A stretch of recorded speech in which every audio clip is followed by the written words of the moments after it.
నమస్కారం సిటీ వార్తలకు స్వాగతం. ముందుగా ముఖ్యాంశాలు. బాబుకు బ్రహ్మరథం దద్దరిల్లిన క్రోసూరు సత్తెనపల్లి. భారీగా తరలివచ్చిన మహిళలు, మైనారిటీలు.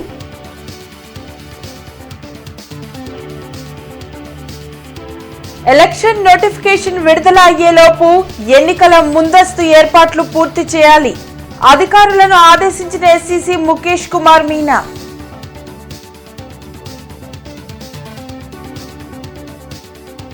సీఎం జగన్ రాష్ట్రాన్ని నట్టేటా ముంచారు.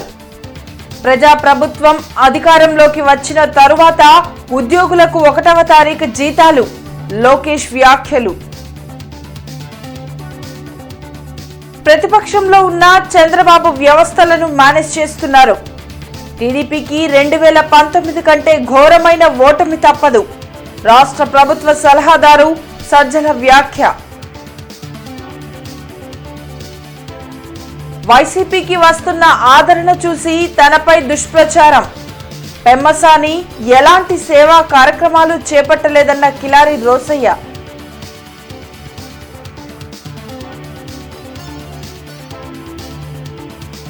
నగరంలో టిల్లు స్క్వేర్ యూనిట్ సందడి. విజయాన్ని అందించిన ప్రేక్షకులకు కృతజ్ఞతలు తెలిపిన హీరో సిద్ధు. పల్నాట ఎన్నికల శంఖారావం పూరించేందుకు వచ్చిన టీడీపీ అధినేత చంద్రబాబుకు ప్రజలు బ్రహ్మరథం పట్టారు. క్రోసూరులో కొమ్మాలపాటి, భాష్యం ప్రవీణ్ అనుచరులు, జనసేన, బీజేపీ కార్యకర్తల ఐక్యతని చాటారు. కొమ్మాలపాటి శ్రీధర్ అధ్యక్షతన సభ నిర్వహించాలని భాష్యం ప్రవీణ్ కి ఆదేశాలు జారీ చేశారు. సభలో చంద్రబాబు ప్రసంగం ప్రారంభిస్తూనే పెదకూరుపాడు మాజీ ఎమ్మెల్యే కొమ్మాలపాటి శ్రీధర్ కు ఎమ్మెల్సీ పదవిని ప్రకటించారు. క్రోసూరు పర్యటన ముగించుకుని సత్తెనపల్లికి చేరుకోవడానికి ఆలస్యమైనప్పటికీ వేలాది మంది ప్రజలు చంద్రబాబు రాక కోసం నిరీక్షించారు. రాత్రి 10 గంటలైనా ఎంతో ఓపికగా జనం చంద్రబాబు ప్రసంగాన్ని ఆలకించారు. ఇసుక బకాసురుడు, ఇసుక దోపిడీ గుర్తొస్తుంది. అవునంటే గట్టిగా చెప్పండి, కూడా చెప్పండి.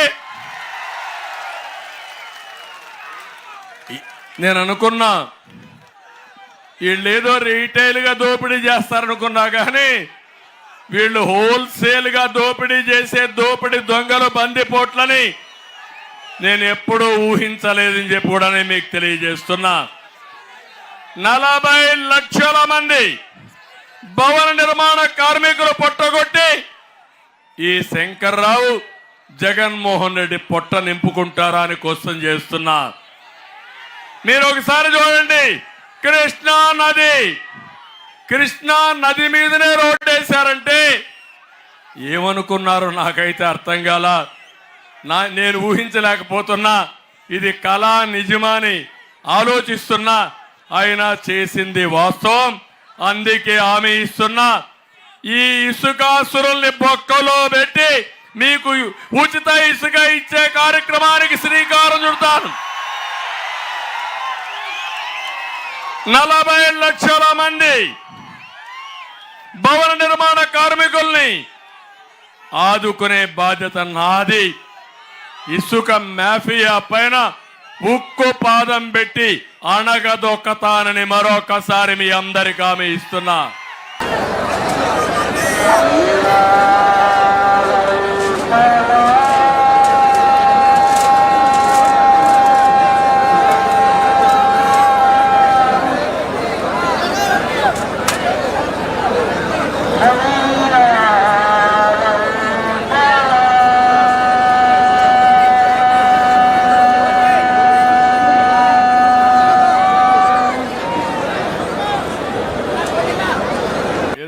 ముస్లిం సోదరులందరికీ, ఇక్కడే ప్రజలకు కూడా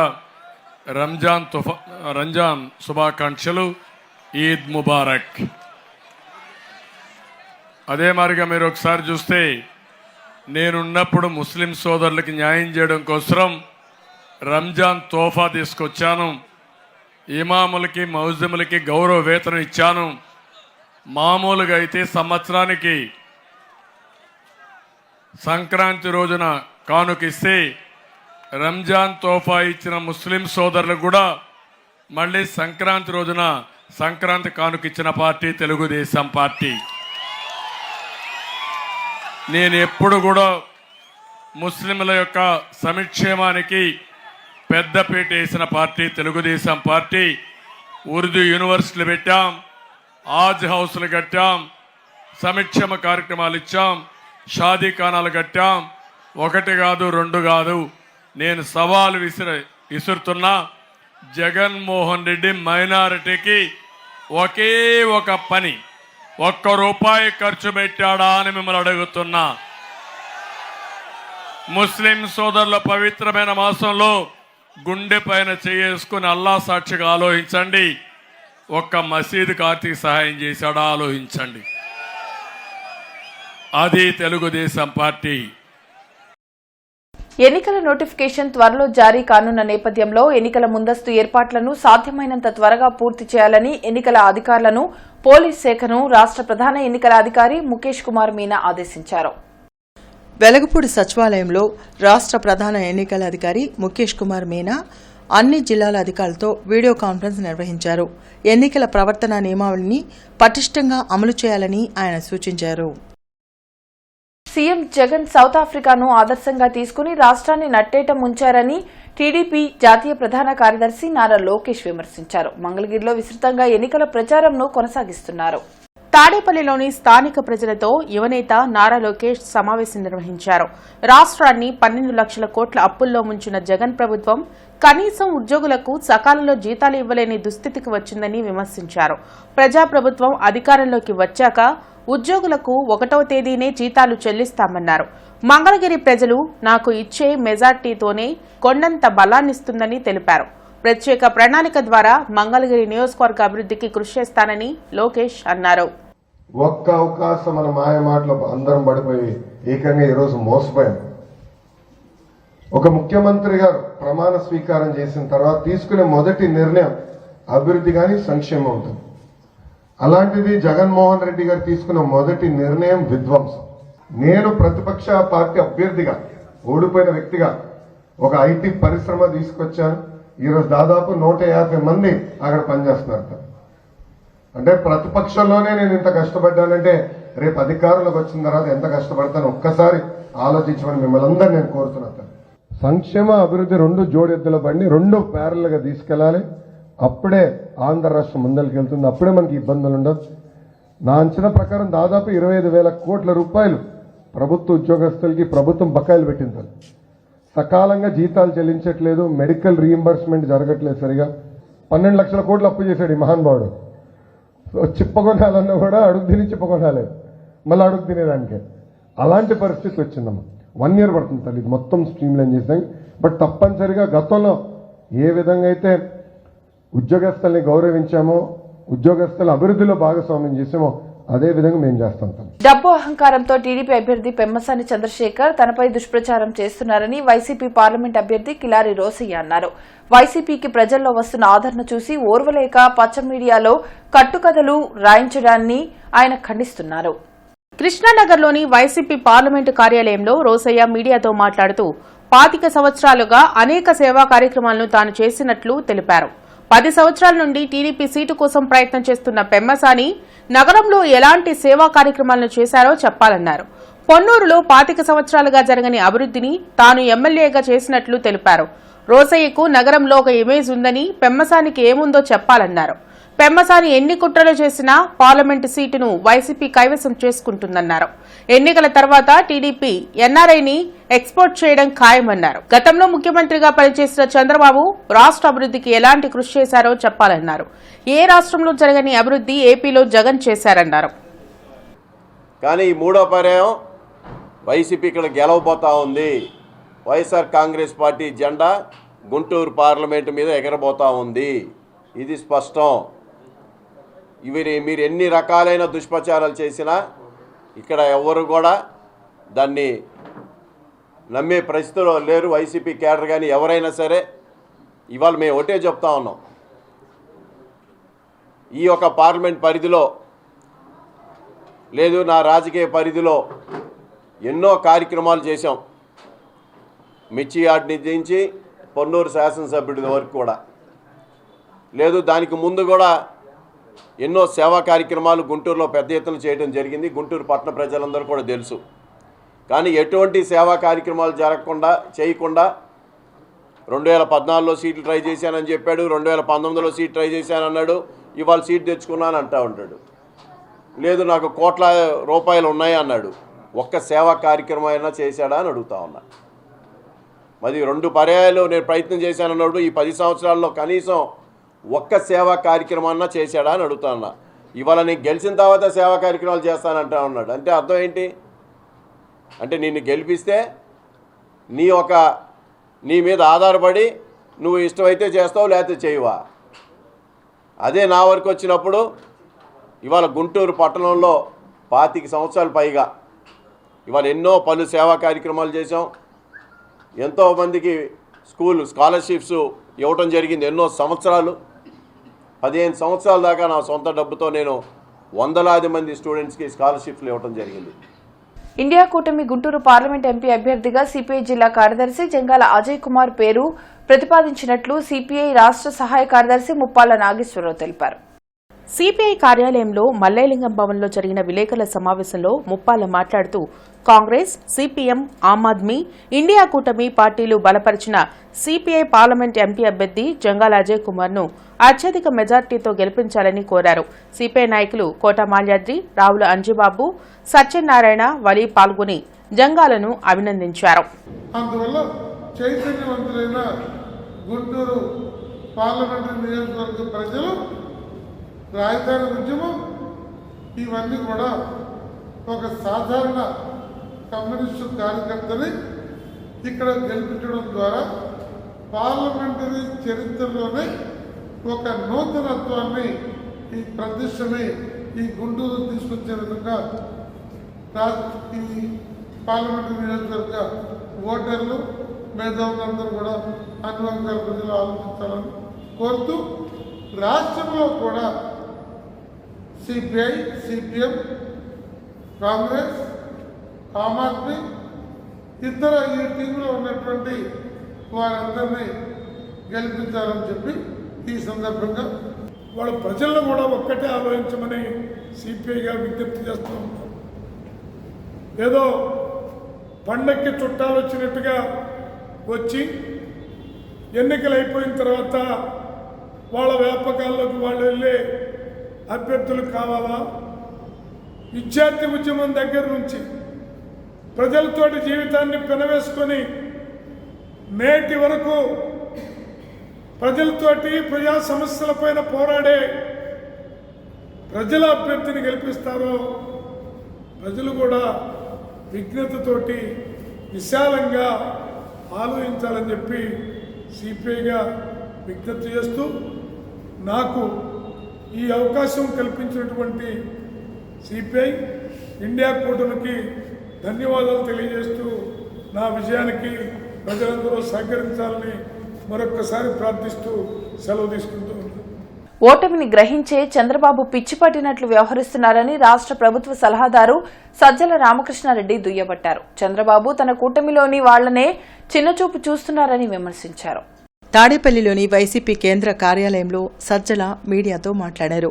కూటమిలో కూడా తన మనుషులకే చంద్రబాబు సీట్లు ఇప్పించుకున్నారని అన్నారు. 2019 ఎన్నికల కంటే టీడీపీ ఘోరంగా ఓడిపోబోతుందని చెప్పారు. అధికారంలో ఉన్న ప్రతిపక్షంలో ఉన్న వ్యవస్థలను మేనేజ్ చేయడం చంద్రబాబుకు వెన్నతో పెట్టిన విద్య అని విమర్శించారు. వాలంటీర్ వ్యవస్థపై ఈసీకి కంప్లైంట్ చేసి వృద్ధులు, దివ్యాంగులకు పింఛన్ పథకాలు అందకుండా చేసిన వ్యక్తి చంద్రబాబు అని తెలిపారు. పురంధరేశ్వరి బీజేపీలో ఉన్న చంద్రబాబు కోసమే పనిచేస్తున్నారని ఆరోపించారు. తన కూటమిలో భాగస్వాములు అని వాళ్ళు అనుకుంటుంటే వాళ్ళు తన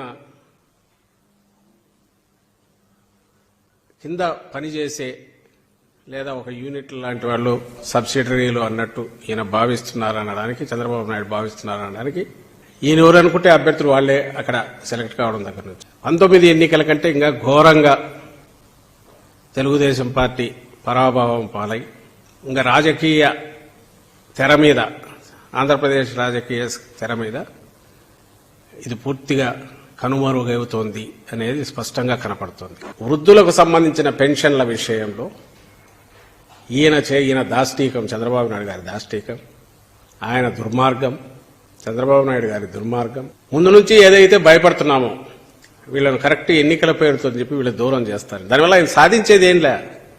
ఎందుకంటే 4 ఏళ్ల పాటు ఒకవేళ వాలంటీర్లు ఇన్ఫ్లుయెన్స్ చేయడం అంటూ జరిగితే 4 ఏళ్ల పాటు జరిగే ఉంటుంది.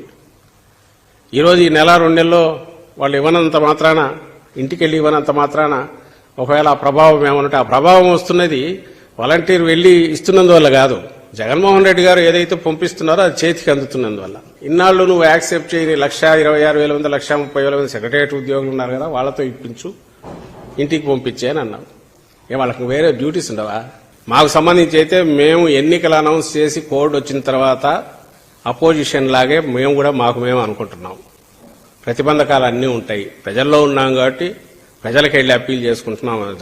అధికార యంత్రాంగాన్ని ఉపయోగించుకోనో లేకపోతే దానిల మీద డిపెండ్ అయ్యో నడిపే చంద్రబాబు నాయుడు గారు లాంటి వాళ్ళకైతే ఉక్రోషము ఆవేశం వస్తాయి. అదిగో 2019లో పోయి మీద పడినట్టు, ఖర్చేట్టు మీద పడినట్టు అట్లా పడతారు. కానీ జగన్మోహన్ రెడ్డి గారు దాన్ని పెద్ద వేరే రకంగా కూడా చూడట్లేదు. దాని ఎన్నికల కమిషన్ ఇండిపెండెంట్ బాడీ, దాని విచక్షణ అధికారం వాళ్ళ దగ్గరికి వచ్చిన దాన్ని బట్టి ఇది అవుతుంది. మా వైపు ఆర్గ్యుమెంట్ ఉంటే మేము చేస్తాం. అయితే వీళ్ళు కంప్లైంట్ ఇచ్చిన వాళ్ళలో మీరు గమనిస్తే మైనారిటీకి చెందిన అధికారులు, ఎస్సీ అధికారులు, సిన్సియర్గా చేసిన అధికారులు వాళ్ళు ఉన్నారు. మరి ఏ ఉద్దేశాలతో చేసినారో వాళ్ళు అర్థం కావట్లా. అది వాళ్ళ మీద మేము అటాక్ పెడతాం. అపోజిషన్ చేసిన అపోజిషన్ అంటే తెలుగుదేశం పార్టీలు ఎవరున్నారు అక్కడ, లేదా వాళ్ళ ఏజెంట్లన్నా అదర్ పార్టీస్ లో ఉన్న ఏజెంట్లు. భానుడి ప్రతాపంతో రాష్ట్రంలో ఎండలు మండుతున్నాయి. 2 నుంచి 3 సెంటీగ్రేడ్ ఉష్ణోగ్రత పెరగడంతో ప్రజలు బయటకు వచ్చేందుకు భయపడుతున్నారు. ఎండలకు తోడు పలు ప్రాంతాలలో వడగాల్పులు వీస్తున్నాయి. ప్రజలు అప్రమత్తంగా ఉండాలని, వృద్ధులు, పిల్లలు అత్యవసరమైతే తప్ప ఇంటి నుండి బయటకు రావద్దని అధికారులు సూచించారు. క్రోధినామ సంవత్సర ఉగాది వేడుకలను సాహితీ సమాఖ్య నిర్వహించనుంది. ఏప్రిల్ 9న వెంకటేశ్వర విజ్ఞాన మందిరంలో జరిగే వేడుకల్లో సాహితీ పురస్కారంను అవధాని ధూళిపాళ్ల మహాదేవమణి, ఆత్మీయ సత్కారంను చంద్రబోస్కు ప్రదానం చేయనున్నారు. సాహితీ వసంతోత్సవంకు సంబంధించిన పాంప్లెట్ ను సమాఖ్య ప్రధాన కార్యదర్శి లక్ష్మీనారాయణ, రామచంద్రరాజు గుంటూరులో ఆవిష్కరించారు. సాహితీ సమ్మేళనంలో ప్రతి ఒక్కరూ సాంప్రదాయ వస్త్రాలతో పాల్గొనాలని కోరారు. ఫస్ట్ ఇండియన్ ఫిలిం అని చెప్పొచ్చు. ఇండియన్ ఫిలిం మ్యూజిక్ కోసం రచయితకి, సంగీత దర్శకుడికి కలిపి వచ్చినటువంటి అవార్డు ఇది. సో ఈ అవార్డుని మనము ఈ సంవత్సరము, అంటే ఇది ఆత్మీయ సత్కారము, ఎందుకంటే ఇదివరకే సాహిత్య పురస్కారాన్ని అతనికి ఇవ్వడం జరిగింది. శ్రీ చంద్రబోస్ వస్తున్నారు, చంద్రబోస్కి ఇస్తున్నాము. కె శివారెడ్డి గారు అభ్యుదయ సాహిత్యంలో చాలా అందవేసినటువంటి చెయ్యి. కేంద్ర సాహిత్య అకాడమీ పురస్కారం వచ్చింది ఆయనకి. దానితో పాటుగా మధ్యప్రదేశ్ ప్రభుత్వం ఇచ్చేటువంటి హయ్యెస్ట్ అవార్డు ఏదైతే ఉన్నదో సరస్వతి సమ్మాన్, అది కూడా పొందినటువంటి, బహుశా తొలి తెలుగు అనుకుంటున్నాను, కొంచెం కరెక్షన్ కూడా ఉన్నది. బహుశా నాకు తెలిసినంత వరకు సరస్వతి సమ్మాన్ పొందినటువంటి ఒక అభ్యుదయ కవి కె శివారెడ్డి గారు, ఆయన కూడా వస్తున్నారు. తమ యొక్క సాహిత్య ప్రసంగాన్ని చేస్తారు. మనుషుల వల్ల బ్రతుకుతుంది, ఉద్యమాల వల్ల బతకదు. అది దాన్ని అనుసరించి దాని భాష ఇది చేసి ఎవరైతే చేస్తారో వాళ్ళ వల్ల సాహిత్యం బతుకుతుంది అనేటువంటి విశ్వాసంతో అతన్ని పిలవటం జరిగింది. ఒక్కరోజు ఉగాది రోజు వీలైనంత వరకు సంప్రదాయ వస్త్రాలతోటి ఒక తెలుగుదనాన్ని ఉట్టిపడేటువంటి ఒక అందమైనటువంటి తెలుగు పండగని శ్రీ వెంకటేశ్వర విజ్ఞాన మందిరంలో చేద్దామనేటువంటిది కోరిక. దీనికి సహకారం కావాలని నగర ప్రజలకి, అదేవిధంగా మీ యంగ్స్టర్స్ని కూడా తీసుకొచ్చి ఒక సంస్కారాన్ని పరిచయం చేయమని తల్లిదండ్రులు కోరుకుంటున్నాము. అలాగే పాఠశాలల్లో పనిచేసేటువంటి తెలుగు ఉపాధ్యాయులు, ఆ స్కూల్ డైరెక్టర్స్, వాళ్ళు కూడా ఆ తెలుగుని బతికించాలి అంటే ఇంగ్లీష్ మీడియంలో చదువుకున్నటువంటి వాళ్ళు అనేక మంది అద్భుతమైనటువంటి తెలుగు ప్రక్రియలు చేశారు అనేటువంటి విషయం తెలియజేయాలనే ఉద్దేశంతో బీజేపీ ఆవిర్భావ దినోత్సవం సందర్భంగా సరస్వతి శిశుమందిర్ జిల్లా అధ్యక్షులు వనమ పూర్ణచంద్రరావుని పార్లమెంట్ టీడీపీ అభ్యర్థి డాక్టర్ పెమ్మసాని చంద్రశేఖర్ మర్యాదపూర్వకంగా కలిశారు. ఈ సందర్భంగా ఆనాటి ఉద్యమ కాలంలో పోరాటం చేసినందుకు గాను 12 రోజులు తిహార్ జైల్లో ఉంచిన విషయాన్ని వనమ వివరించారు. అనంతరం పెమ్మసాని మాట్లాడుతూ బీజేపీ కూడా ఎన్నో ప్రజారంజక పథకాలను మోదీ నాయకత్వంలో అమలవుతున్నాయని అన్నారు. జనసేన పార్టీ ఆంధ్ర కోఆర్డినేటర్ పదవికి, పార్టీ క్రియాశీలక సభ్యత్వానికి వీరిశెట్టి సుబ్బారావు రాజీనామా చేశారు. అశోక్ నగర్ లో వీరిశెట్టి సుబ్బారావు మీడియాతో మాట్లాడుతూ జనసేన సిద్ధాంతాలు నచ్చి గత 10 సంవత్సరాలుగా పార్టీ అభివృద్ధి కోసం నిర్విరామంగా పనిచేస్తున్నట్లు తెలిపారు. మొదటి నుండి పార్టీ కోసం పనిచేసిన వారికి కాకుండా ఇతర పార్టీల వారికి జనసేన అధిక ప్రాధాన్యతను కల్పిస్తూ అన్ని పదవులను వారికే కట్టబెడుతుందన్నారు. పార్టీ కోసం కష్టపడి పనిచేసే వారిని దూరం పెట్టడం సరికాదన్నారు. స్వార్థ ప్రయోజనాల కోసం పొత్తులు పెట్టుకుని పార్టీలో పనిచేసే వారిని ఇబ్బందులకు గురి చేయడం వల్లే జనసేన పార్టీకి రాజీనామా చేస్తున్నట్లు చెప్పారు. పార్టీలో సరైన స్థానం లేకపోవడం వల్ల నేను నిజంగా చాలా బాధపడ్డాను. ఎందుకంటే ఇన్ని రోజులు చేసిన మన కృషి కానీ పార్టీ కోసం కష్టపడ్డ ప్రతి ఒక్క విషయం కూడా నాకు నిజంగా బాధ చేస్తుంది. సో అవన్నీ నిర్ణయించుకొని నా భవిష్యత్తు కార్యాచరణ ప్రకటిద్దామని చెప్పేసి ఈరోజు మీ ముందుకు వచ్చాను. జనసేన పార్టీ క్రియాశీలక సభ్యత్వానికి అలాగే నాకున్న పదవి Janasena party central Andhra convener పోస్ట్కి నేను రాజీనామా చేస్తున్నాను. కాపు బలిజ సంక్షేమ సేన ఉమ్మడి జిల్లా ఆత్మీయ సదస్సు బ్రాడీపేటలో జరిగింది. ఉమ్మడి జిల్లా కోఆర్డినేటర్ శ్యాంప్రసాద్ ఆధ్వర్యంలో జరిగిన సదస్సులో కాపు సంక్షేమ సేన నాయకులకు అపాయింట్మెంట్ లెటర్లను అందజేశారు. జనసేన సిద్ధాంతాలను ప్రజల వద్దకు తీసుకువెళ్లేలా ప్రతి ఒక్కరూ పనిచేయాలని కోరారు. కాపు సంక్షేమ సేన, జనసేన, టీడీపీ, బీజేపీ కూటమికి పూర్తి మద్దతు తెలియజేస్తుందన్నారు. పిఠాపురంలో పవన్ కళ్యాణ్ ఓడించేందుకు జరుగుతున్న కుట్రను ప్రతి ఒక్కరూ తిప్పికొట్టాలన్నారు. పిఠాపురంలో పవన్ కళ్యాణ్ ఓడించేందుకు జరుగుతున్న కుట్రను ప్రతి ఒక్కరూ తిప్పికొట్టాలన్నారు. కాపు బలిజ సంక్షేమ సేన భవిష్యత్తులో జనసేన పార్టీని అధికారంలోకి తెచ్చేలా కృషి చేస్తుందన్నారు. కార్యక్రమంలో ఎర్రంశెట్టి నాగరాజు, గ్రంథి శ్రీనివాస్ తదితరులు పాల్గొన్నారు. అప్పట్లో కాపు సంక్షేమ సేన జనసేన పార్టీకి ఎలా సపోర్ట్ చేస్తుందో ఇప్పుడు కాపు బలిజ సంక్షేమ సేన జనసేన పార్టీకి సంపూర్ణంగా మద్దతు తెలియజేస్తుంది. అలానే జనసేన పార్టీ 21 సీట్లలో కంటెస్ట్ చేస్తుంది కనుక మిగతా సీట్లలో కంటెస్ట్ చేస్తున్న టీడీపీ, బీజేపీ వాళ్ళకు కూడా మనము సపోర్ట్ చేద్దాము. కాపు బలిజ సంక్షేమ సేన సభ్యులందరూ, నాయకులందరూ సపోర్ట్ చేస్తారని చెప్పి క్లియర్గా ఇన్ఫామ్ చేయడం జరిగింది. దానితో పాటు పిఠాపురంలో కళ్యాణ్ గారు నిలబడుతున్నారు. కళ్యాణ్ గారి మీద ఒక పర్సన్ని ఓడించడానికి కోసం జగన్మోహన్ రెడ్డి ఎంతో మందిని దింపి ముద్రగడ పద్మనాభం గారి నుంచి వాళ్ళ ఎంపీలని, వాళ్ళ నాయకులందరినీ కూడా పిఠాపురంలో దింపి కళ్యాణ్ గారిని ఓడించడానికి అభిమానులు ఏ రూపాయి కూడా ఆశించకుండా వచ్చి ఎవరికి వాళ్ళు పనులు చేసుకుంటూ ఉంటే నాకు నచ్చి ఈ యొక్క కార్యక్రమంలో నేను పాల్గొంటున్నాను. మొన్న 3 రోజుల క్రితం పిఠాపురం వెళ్ళాం. పవన్ కళ్యాణ్ గారితో మాట్లాడటానికి వెళ్ళాం. అసలు మామూలుగా ఫుల్గా ఫీవర్తో బాధపడుతూ ఎవరిని అలౌ చేయలేదు. మేము పవన్ కళ్యాణ్ గారికి సపోర్ట్ చేయడానికి ఎక్కడి నుంచైనా మేము వెళ్తాం. అలానే ప్రతి ఒక్కళ్ళు కూడా ఈ ఒక్కసారి అసెంబ్లీలో నగరంలో టిల్లు స్క్వేర్ యూనిట్ సందడి చేసింది. విజయోత్సవ యాత్రలో భాగంగా ప్రేక్షకులను పలకరించారు. స్థానిక నగరంపాలెం ఫినిక్స్ మాల్ థియేటర్లో హీరో సిద్దు జొన్నలగడ్డ, దర్శకుడు మల్లికారామ్తో యూనిట్ పాల్గొని ప్రేక్షకులను పలకరించారు. ఇంత గొప్ప విజయాన్ని అందించిన ప్రేక్షకులకు హీరో సిద్దు జొన్నలగడ్డ కృతజ్ఞతలు తెలిపారు. అనంతరం యూనిట్ ను ఈవీవీ యువ కళావాహిని అధ్యక్షులు వెచ్చ కృష్ణమూర్తి ఘనంగా సత్కరించారు. కార్యక్రమంలో మైత్రి మూవీస్ ప్రతినిధులు బయ్యేశ్వరరావు, నాగరాజు, రాధా, వెంకట్ తదితరులు పాల్గొన్నారు.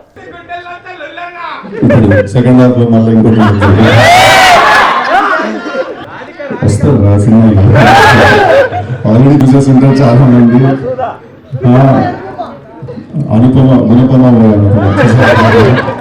సెకండ్ వీక్ స్టార్ట్ అయింది, అయినా కూడా థియేటర్ ఆల్మోస్ట్ 90% ఫుల్గా ఉంది.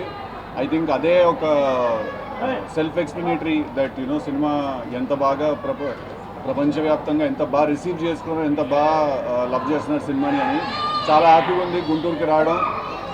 సో మిమ్మల్ని ప్రతి సినిమాతో ఇలాగే ఎంటర్టైన్ చేయాలని మనస్ఫూర్తిగా నేను ప్రయత్నిస్తాను. Thank you very much for all the love and support. Thank you.